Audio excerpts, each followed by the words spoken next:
Okay, good morning, ladies and gentlemen. Thank you very much for inviting me to talk to you today.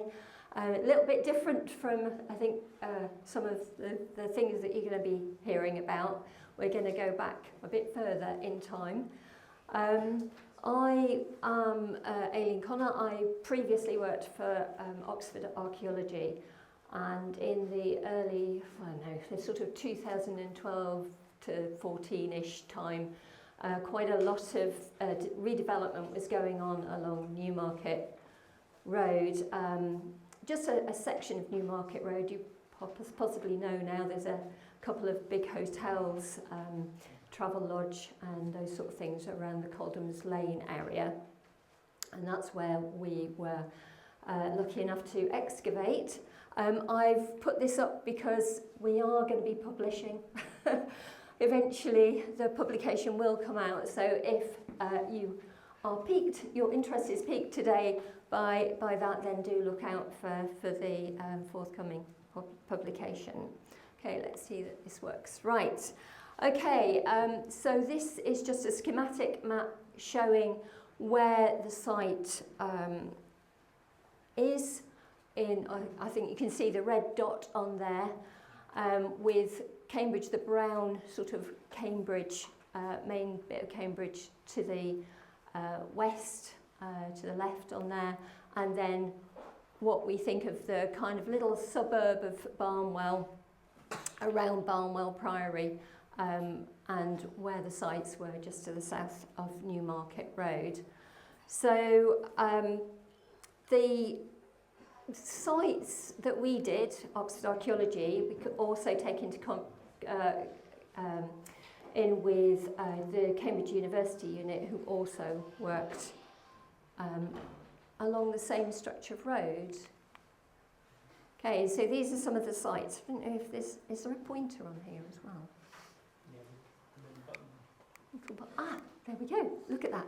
Right, so we've got our biggest site, which is this one here, which we called Harvest Way, which sits more or less opposite the Church of St Andrews the Less over here, and what was Barnwell Priory land from the River Cam right up to Newmarket Road in this area, pretty much River Lane and Abbey Road. All of this would have been part of the Priory. And then we also excavated a small site just to the west of Harvest Way, and another one along Coldham's Lane. And then this one here is where the Cambridge Archeology unit excavated as well. There's also been a little bit of excavation on West Road, which I think is up here more recently, and down here. So we're talking about quite a small area that we looked at, and which can tell us, go to the next one. So these are just some overviews of the excavations during, whilst we were excavating. So we've got, find that bottom again. So we've got the Harvest Way site in here, St Andrews the Less over the road there, and then that's the that's the Cambridge University site on the corner of Coldham's Lane, with basically Harvest Way next to it. That one is the Coldham's Lane on the other side of Coldham's Lane, and then this one is the corner of Abbey Lane. So quite fairly big proportion, actually, maybe about, I don't know, 10 or 15% of the area of the medieval Barnwell. Okay, so just a quick timeline, because it's quite important. As an archaeologist, I tend to not remember exact dates. I know historians do, probably why I became an archaeologist. Dates are tricky, but anyway, important dates are in 1092, the Augustinian House of Canons Regular was founded near Castle Hill. Unfortunately, their patron died, and they sort of fell on hard times, but were then found a new patron who found them land on Barnwell, which was basically an empty site other than there was a spring at Barnwell, and there had been a hermit, but other than that, it was an empty site. And so the priory moved to Barnwell and started to build work. And it's at that time that a settlement was founded. So it's basically a planted settlement. There was no settlement there prior to the priory, and the sole purpose of it was basically to support the priory and the canons and to generate income. So it was based on agriculture. Basically, working the fields, there would be a lot of agricultural labourers, but also they would need lots of skilled people as well, and labourers to help with the building of the first church. They then fall on hard times again, but are able to get yet again another patron, and this time they have a much more concerted effort to rebuild the priory church. So the original priory church, we don't think gets finished, and they probably use the stone from there to build the priory church that then continues into use. Also importantly, at that time, the priory gets the right to hold a fair at midsummer. So that is confirmed by charter in 1211. And important, not for the priory, but for Barnwell settlement, is that Stourbridge Fair is also granted to St Mary Magdalene. And then we get more building works on the priory. This is, again, it's important because it is work for the people who are living in the settlement. 1279, we know that there are about 95 households in Barnwell. Then we can't get away from the Black Death, so important date, it causes obviously major disaster throughout the country. We know that in 1379 there were 17 canons. So prior to in the sort of 1200s we've got 30 canons, so after the Black Death that is nearly halved. And then in the 1400s there's a decline in the importance of the fairs and a rise in importance of the university, and that starts to result in a decline in the importance of Barnwell Priory and consequently its settlement, which starts to depend much more on Cambridge.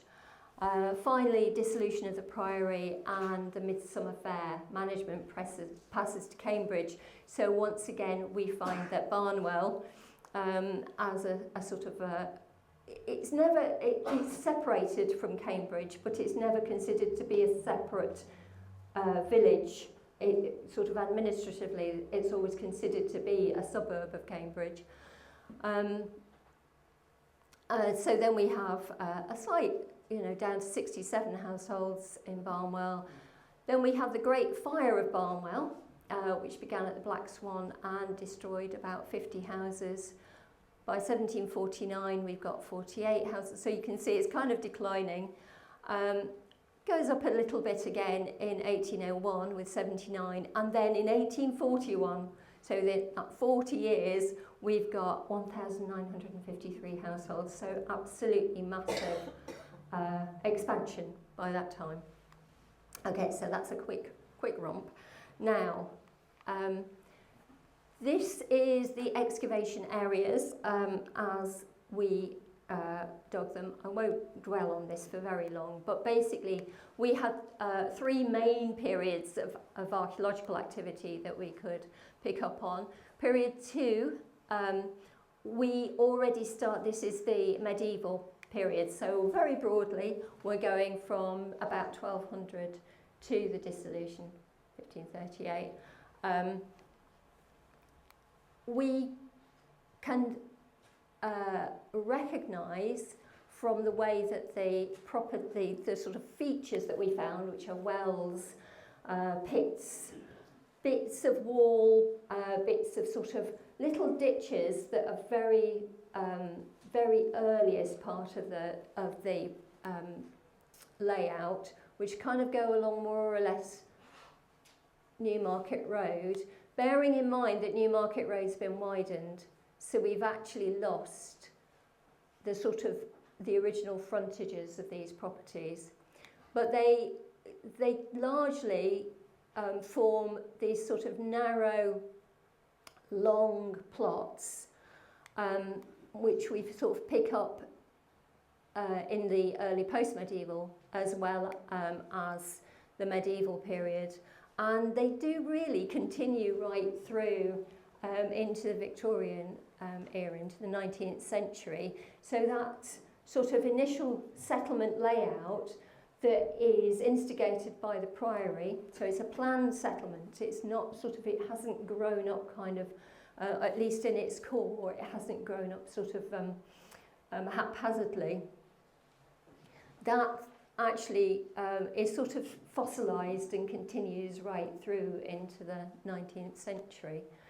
There are some changes in that post-dissolution, we find that unlike the very central urban areas where you get properties that sort of subdivide and become more and more kind of dense, that actually in the early post-medieval period you get the properties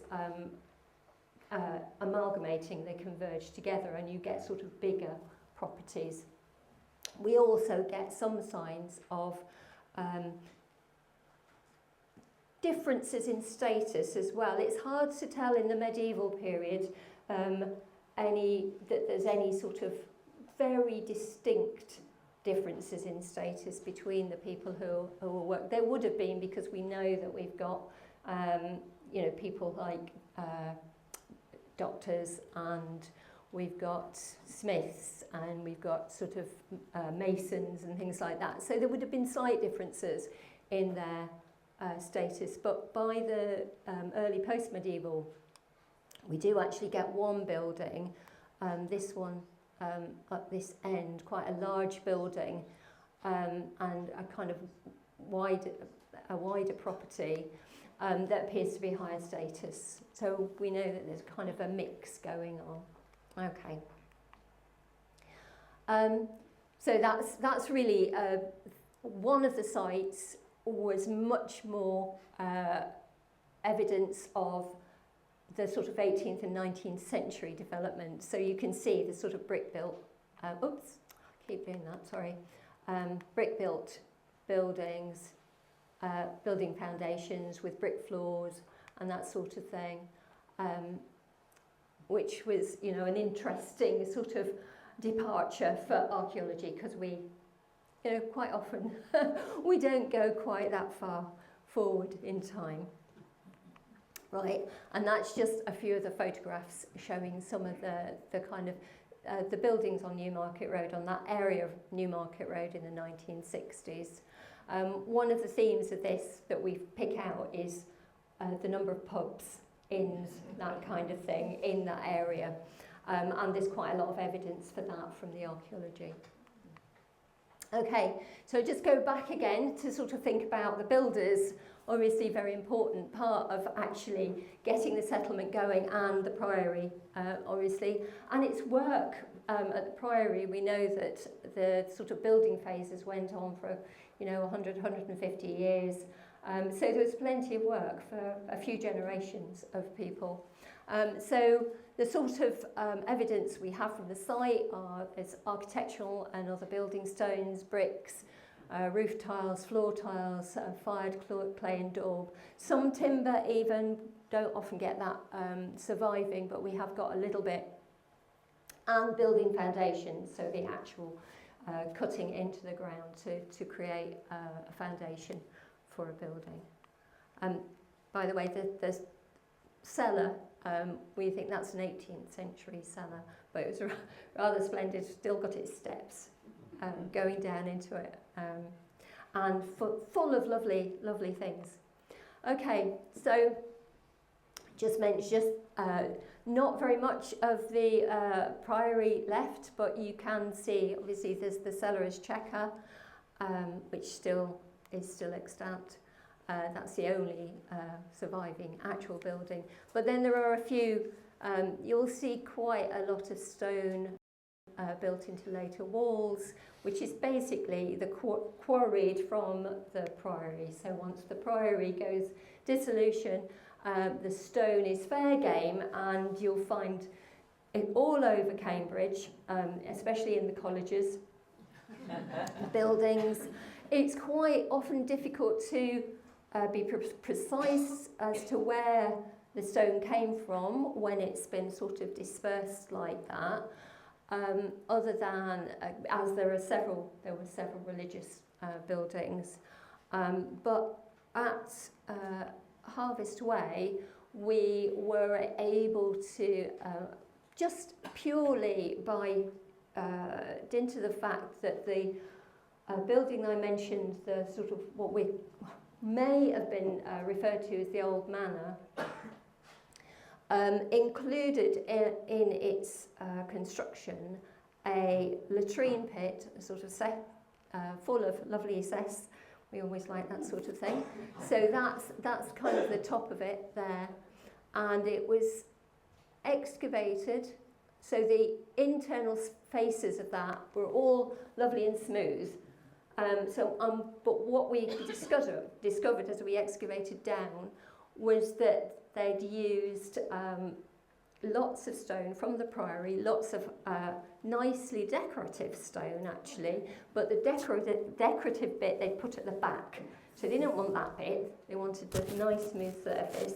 So when we kind of excavated and started to pull these stones out, this is what you find, these rather bits of decorative stone, which our architectural stone expert, which I am not one, was able to start to build up a picture of the kind of architectural features that were on show at different times on the priory. So as well as sort of giving us an indication of what people were doing in the settlement later on, we could sort of backdate that.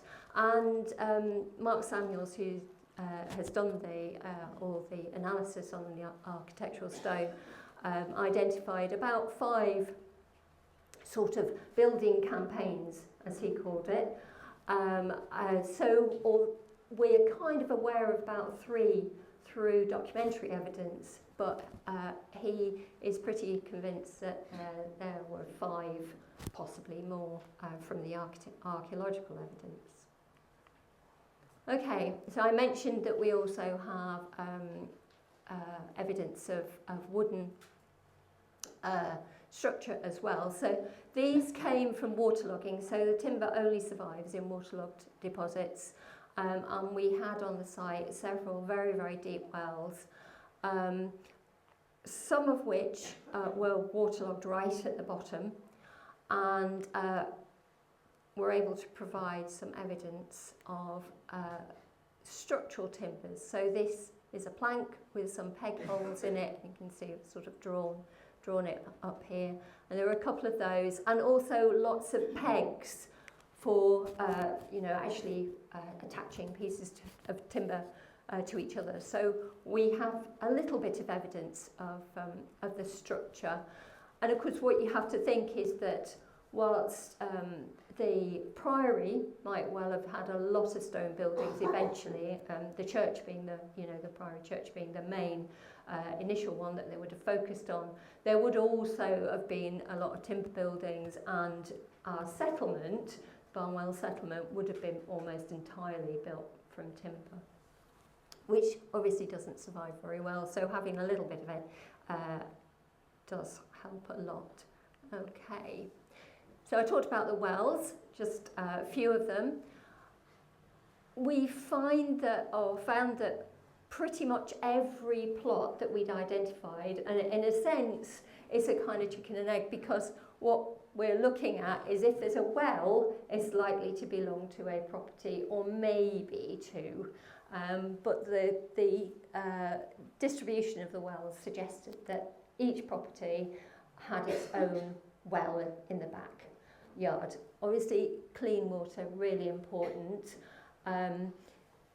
Unlikely to have been that clean, to be honest, by the time you've got all the animals and the sort of the human waste and the animal waste going somewhere, and you find that in some cases you have pits dug to get rid of the waste products, but it's very close to the wells, and you can't help thinking that it's going to seep through. But they do. One of the problems of digging out a well as an archaeologist, because of course we're talking about a kind of in a sense, our working community is the archaeology team as well, is that the depth that they go to is really quite, they are a long way down.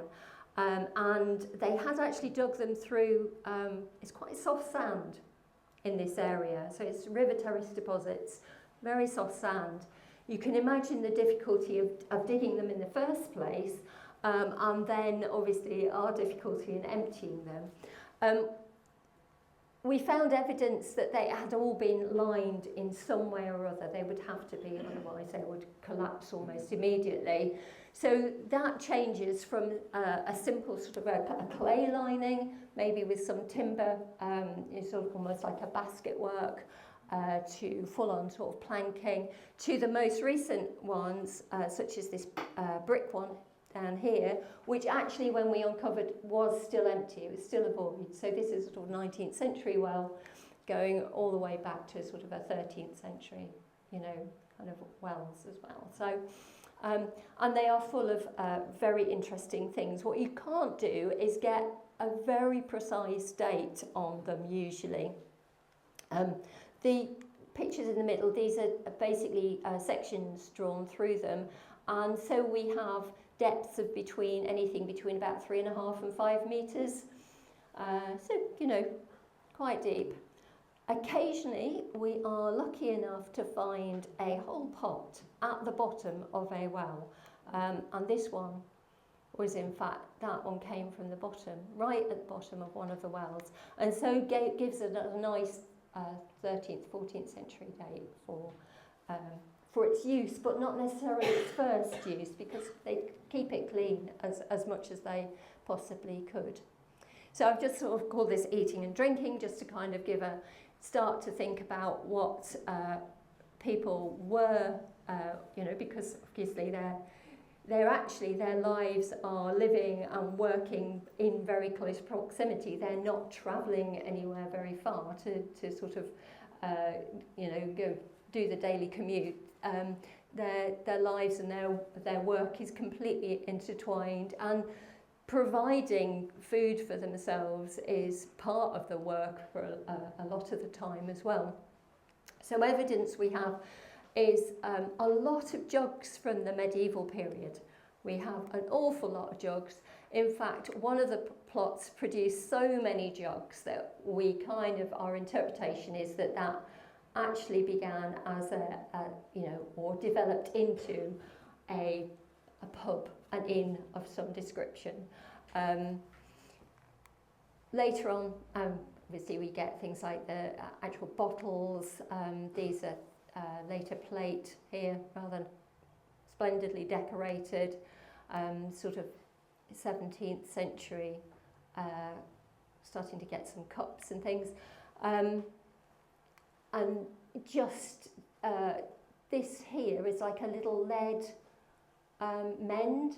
So a hole in this pot was developed, and rather than throwing it away, we've mended it. So it gives the kind of indication of like the importance of, in a sense, the cost of actually purchasing something like this. So we know that none of these things were made. We didn't have potters on. We know that we didn't have potters. They were mostly imported. quite a lot from sort of Essex potters for the medieval period, and then start to get further afield, and even sort of from the continent as we get later. So, and then we come up to sort of a much more kind of recognisable in a sense, and you start to get things like the marmalade jar, teacups and things like that, which is and tableware. You don't find that in the medieval period really, other than the jugs. Bowls are used for cooking, and they're also used for eating, and you get wooden platters and things like that, which obviously don't survive. So I talked briefly about pubs, inns, hostelries, stables, that sort of thing that go with it. So a series of features that relate. These are much more apparent after the dissolution, and the quite important in the sense of, oops, I keep doing that, sorry. So we've got, I say, this later cellar with the steps down into it.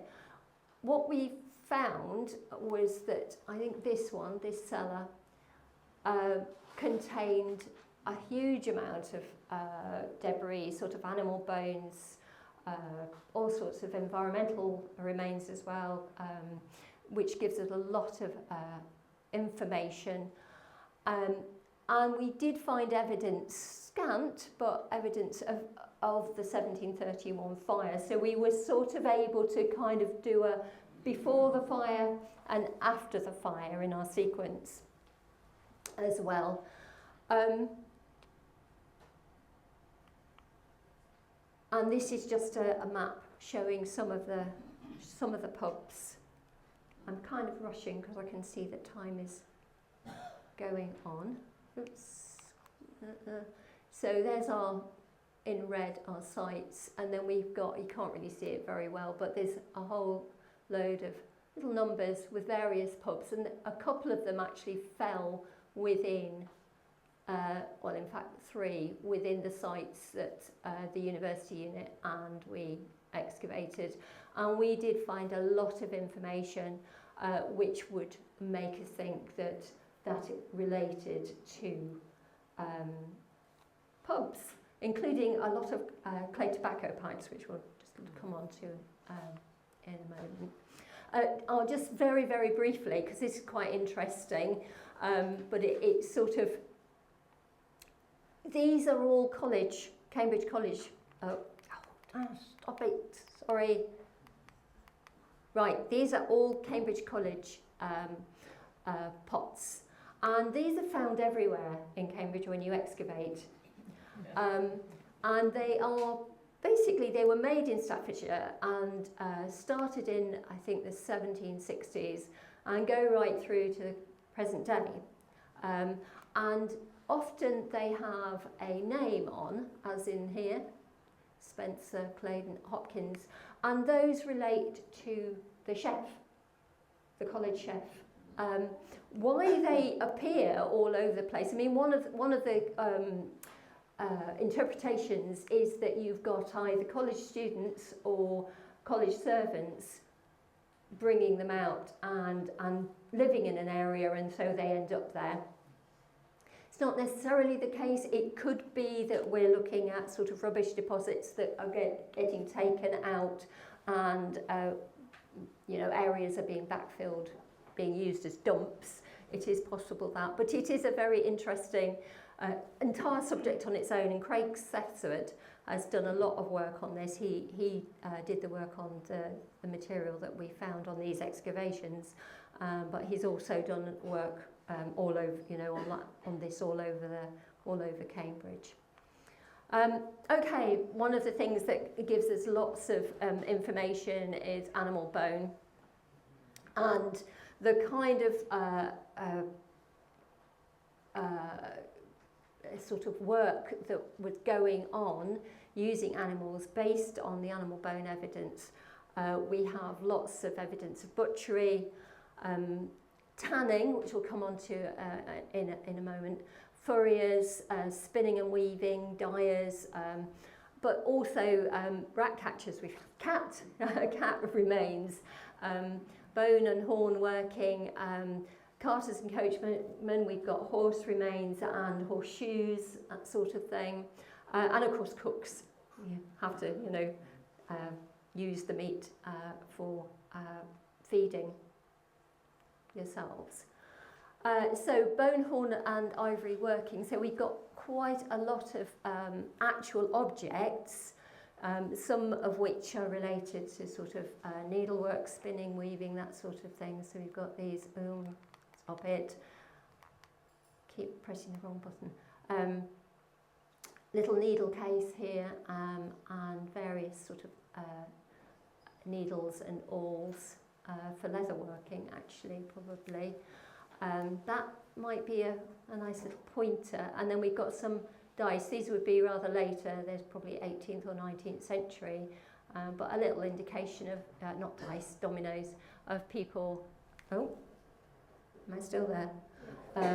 Of people, you know, they have to have some leisure time as well in here. And then some personal items like the combs. But interestingly, so this little fragment here is an offcut. So it does look like some bone working was actually going on the site. And we have whole carcasses of animals. So we know that we've got live animals on the hoof, and then they're using everything from the skins to the, you know, fur, to the actual bones, to eating. Everything is being used in this sort of area. Okay, so I just mentioned the sort of working with leather and textiles. We have one of the other things that is very, very important for this kind of work is actually urine, whether it's animal or human. So I have just popped a little picture of a chamber pot down in the corner there. That would have been collected. You know, it was really key. It was there's lots of things like ammonia and things like that in there that are very useful for softening leather, also for fulling of wool and that kind of thing. So all really noxious, as I think Tony mentioned earlier, but important to these processes. Less noxious, we have things like, we've got spindle whorls, suggesting that we've actually got the whole process from, you know, shearing wool, lots of evidence of sheep, so shearing the sheep for the wool, and then basically making it right from the whole process right to making the fabric at the end of the process. And then a little bit later, we had this seal, a lead seal, and it's got a date of 1817 on it, and this is actually a Russian flax seal. So what it suggests is that flax was a big export for Russia, and we were a big importer of Russian flax at this time, and it suggests that we have got bales of flax being brought in to make into fabric. Right, I just mentioned the sort of cesspits, but we also have these various other industrial looking or semi-industrial looking sort of features. So clay-lined pits, tanks, ovens, possibly bread ovens actually, but again we can be thinking of baking and that sort of thing. Then again, I mentioned sort of launderers and fullers. So we've got really interesting, this, what looks like a cricket bat, a wooden object. It is often depicted with women using it sort of for laundering, and possibly we're looking at fulling as well. and sometimes for a more kind of a different purpose, as in this little carving, which shows some poor chap being beaten by an angry woman. But yeah, I mean, that's a nice little, and it's fulling. It uses a similar sort of method. You need to beat the wall so that it basically cleans the fibres, and it sort of sorts them into a nice cloth. Right. So again, evidence for metalsmiths as well. So mainly iron actually, but we do have some copper working. Got a lot of actual metal objects, including a nice little purse here, top of a purse. And this is a spur, so going back to our horses and stabling. I am going to move on. This is a very interesting assemblage. So this is sort of early 19th century lamp working, so glass working assemblage. It was just very discreet. It was in one pit. And it's basically the waste from making fancy glass baubles. And at this time, this was quite often women would do this work.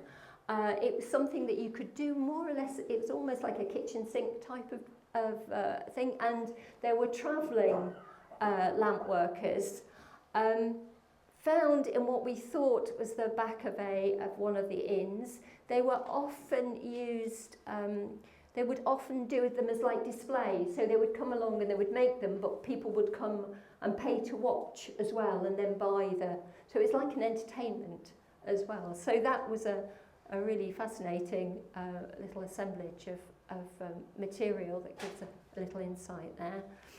And then we also had, you don't often get this, but we had a big assemblage of different types of whetstones for sharpening your knives. Again, very important, knife sharpening.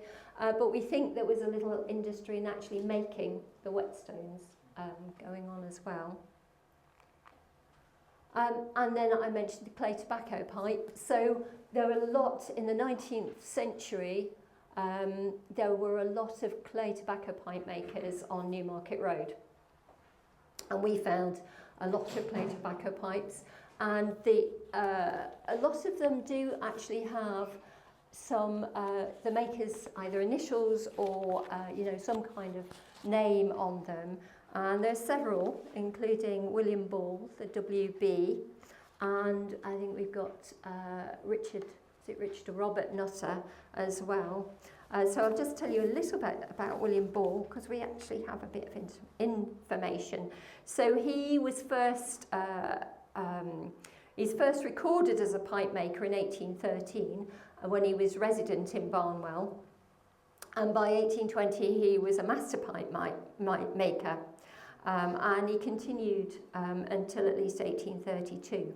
So he's that was quite nice to find information about, or the actual pipes that he made. But of course, also the pipes, the tobacco pipes, are become very popular tobacco, smoking tobacco, and you get a lot of tobacco pipes from this sort of period.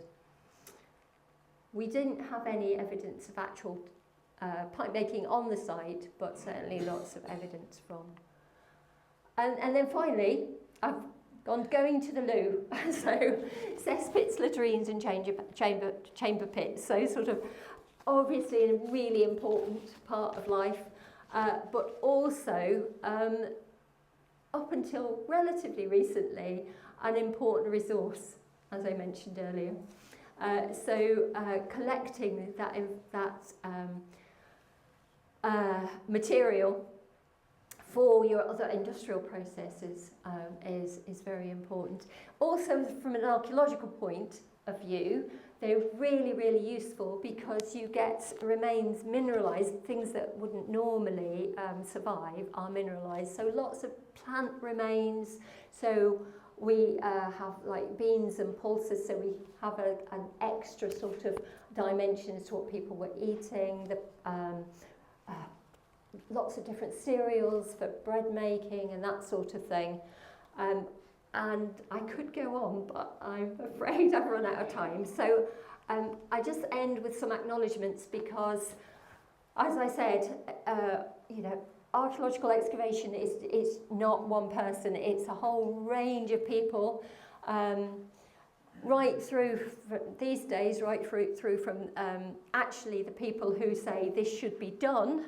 So in the case of Cambridge, the Cambridgeshire County Council Archeological Planning Advice, which was provided by Andy Thomas in this case, the excavators with Rob Atkins and the whole of Oxford Archaeology staff and volunteers, and then all of the people who have contributed to knowing, working out, analysing, giving some ideas of what was going on. So yes, so thank you very much, and there might be a couple of minutes left for a question.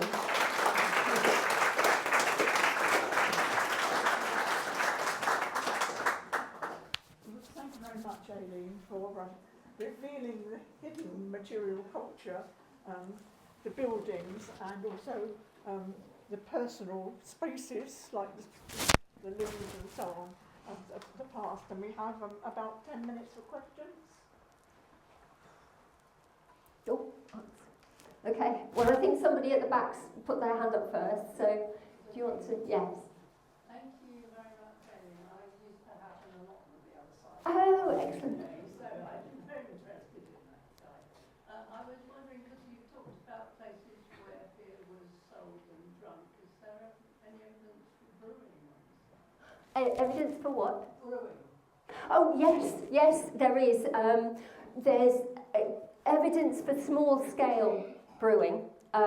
We had quite a lot of, again, mentioned the cesspits, quite a lot of them had surviving the sprouted, malted grains, so barley in particular.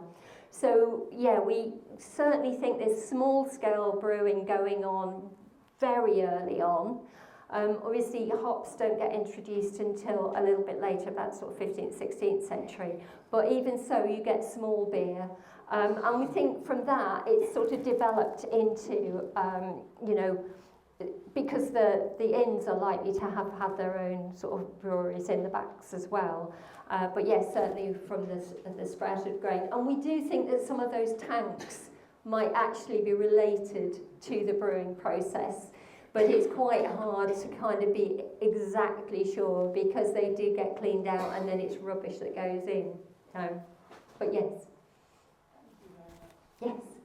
Yeah, if Barnwell as a settlement depended on the existence of the cannons, what happened in terms of jobs after 1538 when the patrons disappeared? Well, I Does think archaeology tell you anything?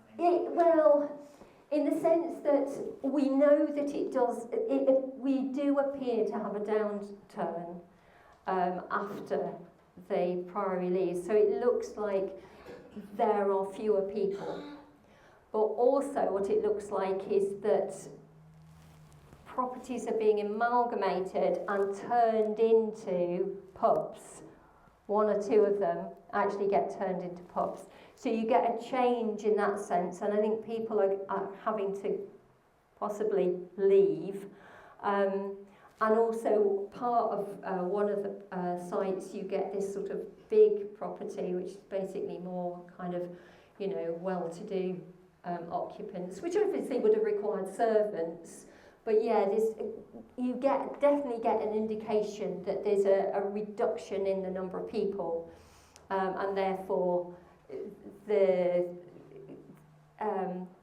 jobs are there, but very differently. They might be relying more on the sort of hostel, you know, actually sort of entertainment, if you like. And in fact, I forgot completely, which I should have mentioned, was obviously Barnwell, because Barnwell becomes sort of this notorious place in the 17th century, where the Cambridge College staff and pupils just kind of go out to Barnwell to drink and visit the local colourful ladies and that sort of thing. So definitely a change. Yes. Thank you. That was absolutely super interesting. Yeah, I look forward to the publication. Did you say that's on its way? It is, yeah. Yes. Yes, it's in the sort of editorial phases at the moment. Right. So Yeah, because Yeah. I'm finding some 16th century references to Cambridge people who got property in Barnwell, including somebody who might be quite a big owner. So I'm hoping he's the person you're identifying. well, you never know. You never know. It could be. Oh, that would be Yeah. amazing. Yeah. Yeah. Yeah. Yeah. Will, evidence in wills of property they're passing on, you know. Yeah. Yeah. Yeah. Thank you. Anybody else? Oh, yes. What's the process if an owner has a property in Barnwell and then is decided to archaeologically dig it up? Okay. How long do you work out the sort of time frame? Right. Yes. That's an interesting one.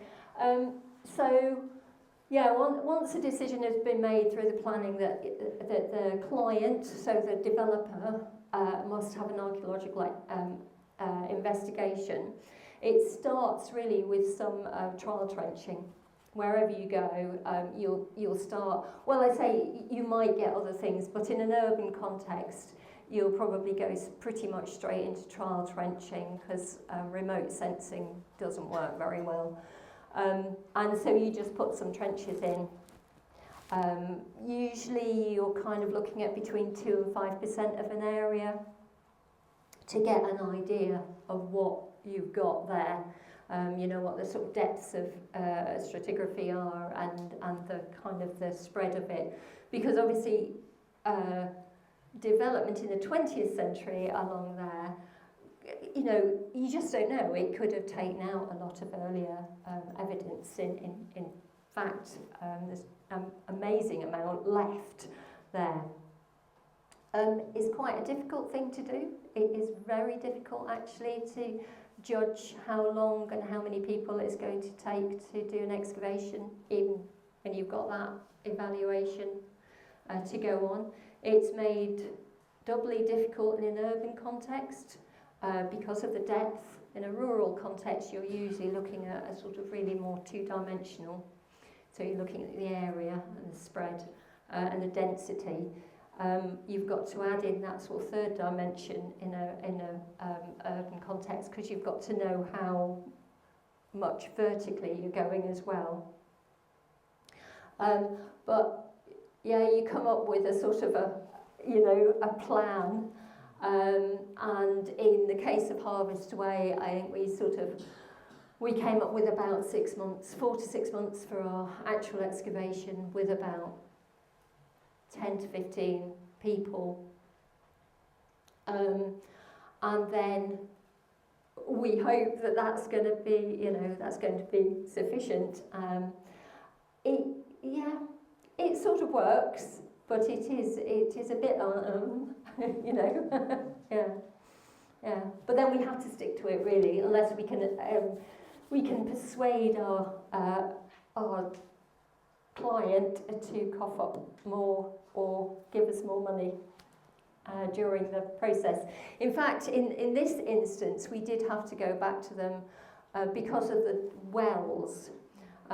Partly because the depth of the wells meant we couldn't excavate them safely without creating a massive crater around them.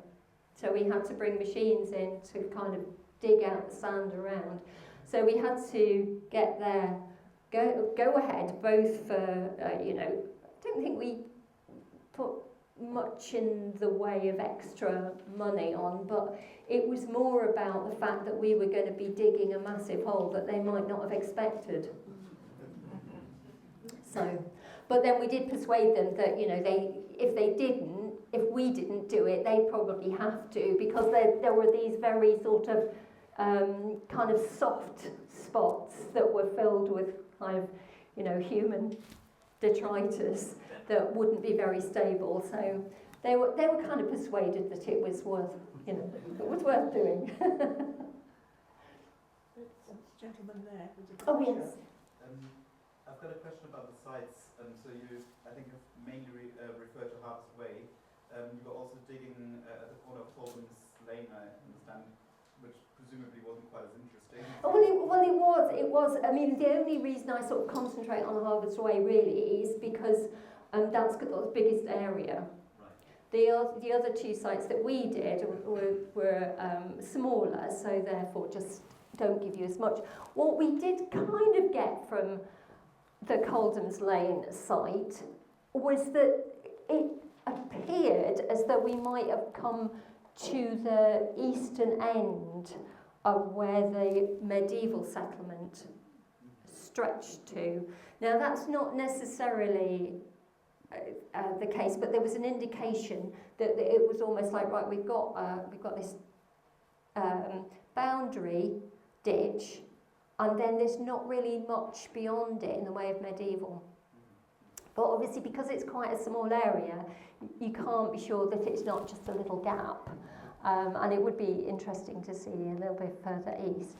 But also, those other two sites provided in many ways better information about the more recent archaeology as well. I mean, the assemblage of clay pipes, the tobacco pipes, the really good assemblage came from the Newmarket Road side, slightly more the one west of Harvest Way. So they kind of complement each other, actually.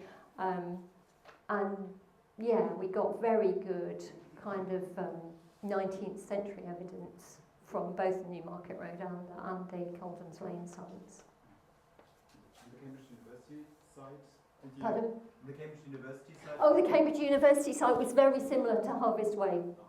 So again, that's why I sort of, when you sort of look at them, when in the volume we do a lot more of kind of reference to the Cambridge University site. They have published a report on that, so you can actually see that.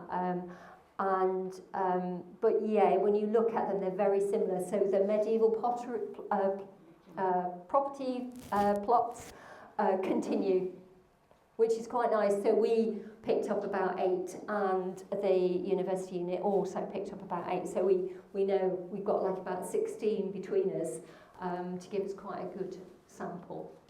We have time for just one more question.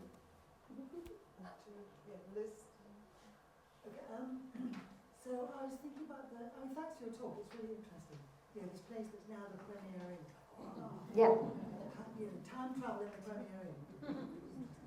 I was thinking about the building materials. Do you think the stone is what we call Barnack stone? And do you think the bricks were made locally? Because there was a definite brick. Yes, it was one of the things I kind of meant to talk about, but yes, most definitely locally made bricks, a lot of locally made bricks. Obviously, lots of sand and gravel around the area, a lot later brick making. So yeah, to that one. The stone, I think, trying to remember if that is Barnack. I think some of it is, but not all of it. Yeah. But if anybody's got, I'll be here kind of later if anybody wants to kind of come and ask me a question. So, better for the next speaker. Well, thank you again. One more? Oh, okay. You've got one more. Oh, yeah, allowing one more. Thank you very much. Absolutely fascinating, loving it. This might be slightly beyond the scope of what archaeology can do, but we're quite interested in St Andrew the Less. And is there much evidence, so everything you've described as lay people working and living in that area, did you see any evidence of interaction between sort of the monks there? On how there's a couple of items, sort of small individual items, that are much more likely in a religious context, in a monastic context, than they would be in a secular context.